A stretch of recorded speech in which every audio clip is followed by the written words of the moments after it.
कलिंग के मैदान में सूर्य अस्त हो चुका था। रक्त की गंध हवा में तैर रही थी।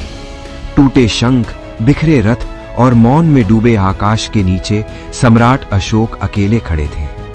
उनकी आंखों में विजय का गर्व नहीं, बल्कि आत्मा का कंपाता प्रश्न था। उसी क्षण जैसे किसी अदृश्य हाथ ने उनके हृदय को छू लिया हो, भीतर से एक स्वर उठा, ये राज्य नहीं, ये अहंकार की पराजय है। रात गहराई। चंद्रमा की शीतल रोशनी में अशोक ने अपने शिविर के बाहर दीप जलाया। उन्होंने प्रभु को स्मरण किया और पहली बार सम्राट नहीं, एक दीन भक्त की तरह झुके। तभी अंधकार में 9 छायाएं प्रकट हुईं। वे न सैनिक थे, न साधारण साधु। उनके नेत्रों में शांति थी और मुख पर करुणा। वे बोले नहीं, पर उनकी उपस्थिति में शब्द अनावश्यक थे। अशोक ने भूमि को स्पर्श किया। यदि कोई मार्ग है, उन्होंने कहा, तो मुझे दिखाइए। तब उन 9 में से एक ने धीमे स्वर में कहा, ज्ञान का मार्ग तब तक अंधकार है जब तक वह भक्ति से आलोकित न हो। और उसी रात मौन की शपथ के साथ 9 अज्ञात पुरुषों का विधान जन्मा, धर्म की रक्षा के लिए, प्रभु की स्मृति के लिए। वे 9 अलग अलग दिशाओं से आए थे। कोई वन में तप करता था, कोई वेदों के छंदों में सांस लेता था, कोई आकाश की गति पढ़ता था। उनके ग्रंथ रहस्य थे, धातुओं के परिवर्तन की विद्या, सृष्टि के चक्र, मन की शक्ति, समय की लय। पर उन सब का मूल एक था, भक्ति। वे कहते थे, ज्ञान यदि प्रभु को समर्पित न हो तो वह भार बन जाता है। एक रात्रि नालंदा के समीप एक गुप्त कक्ष में दीप की लौ कांप रही थी। दीवारों पर श्लोक खुदे थे।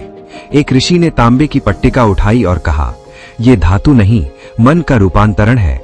दूसरे ने आकाश की ओर देखा, तारे नहीं, प्रभु की सांसें हैं। तीसरे ने मौन में आंखें मूंदी। जब नाम जप भीतर उतरता है, तब ब्रह्मांड झुकता है। सम्राट अशोक कभी कभी वहां आते। वे सिंहासन छोड़कर भूमि पर बैठते। उनकी राजसी मुद्रा पिघल जाती। वे सुनते और भीतर कुछ टूटता, अहंकार। एक दिन उन्होंने पूछा, यदि ये ज्ञान इतना पवित्र है तो छिपाना क्यों? उत्तर आया, क्योंकि बिना भक्ति के हाथों में पड़ा शस्त्र बन जाता है। समय बीतता गया। नगरों में शांति फैली, स्तूप उठे, धम्म की ध्वनि गूंजी, पर 9 अज्ञात पुरुष छाया में रहे। उनकी पुस्तकों की स्याही मंत्रों से बनी थी। वे जब लिखते तो पहले प्रभु का नाम लेते। हर पंक्ति के अंत में समर्पण था। वे जानते थे, सच्चा विज्ञान वही है जो सेवा बने। एक कथा फैलने लगी। कहा गया कि जिसने लोभ से उनके ग्रंथ खोजे वह अंधा हुआ, और जिसने भक्ति से उन्हें स्मरण किया उसे मार्ग मिला। एक युवा शिष्य, जिसका मन संशय से भरा था, वन में भटका। उसने एक वृद्ध साधु को देखा जो तुलसी के सामने दीप जला रहा था। शिष्य ने पूछा, क्या रहस्य सच है? साधु मुस्कुराए, रहस्य नहीं, नाम है।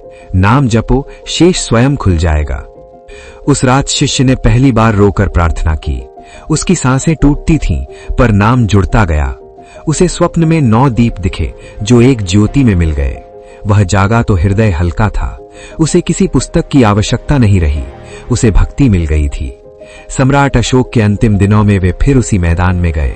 जहां कभी रक्त बहा था, वहां अब शांति थी। उन्होंने आंखें बंद की। 9 अज्ञात पुरुष उपस्थित हुए, जैसे हवा में कमल खिल जाए। अशोक ने कहा, मैंने राज्य पाया, पर प्रभु की शरण में स्वयं को पाया। तब उन 9 ने एक साथ प्रणाम किया। आपने भक्ति को राज सिंहासन बनाया। कहा जाता है वे 9 आज भी हैं, समय की धूल में नहीं, नाम की ध्वनि में। जब कहीं अहंकार बढ़ता है, वे मौन से रोकते हैं। जब कहीं भक्ति जलती है, वे आशीर्वाद देते हैं। उनकी पुस्तकों के पन्ने नहीं, हमारे हृदय हैं। उनका रहस्य नहीं, समर्पण है। और इस कथा का अंत नहीं, आरंभ है। क्योंकि जब भी हम प्रभु का नाम लेते हैं, किसी गुप्त कक्ष में दीप जल उठता है। जब भी हम ज्ञान को सेवा बनाते हैं, 9 अज्ञात मुस्कुराते हैं। इसलिए सुनो, ज्ञान खोजो पर भक्ति से, शक्ति चाहो पर करुणा से, और अंत में बस शरण लो। हे प्रभु, हमारे मन की धातु को शुद्ध कर दो। हमारे ज्ञान को भक्ति में बदल दो। हमारे अहंकार को पिघलाकर सेवा बना दो। हे नारायण, हे हरि, हे राम, आपका नाम ही सत्य है, आपकी कृपा ही प्रकाश है। जय प्रभु।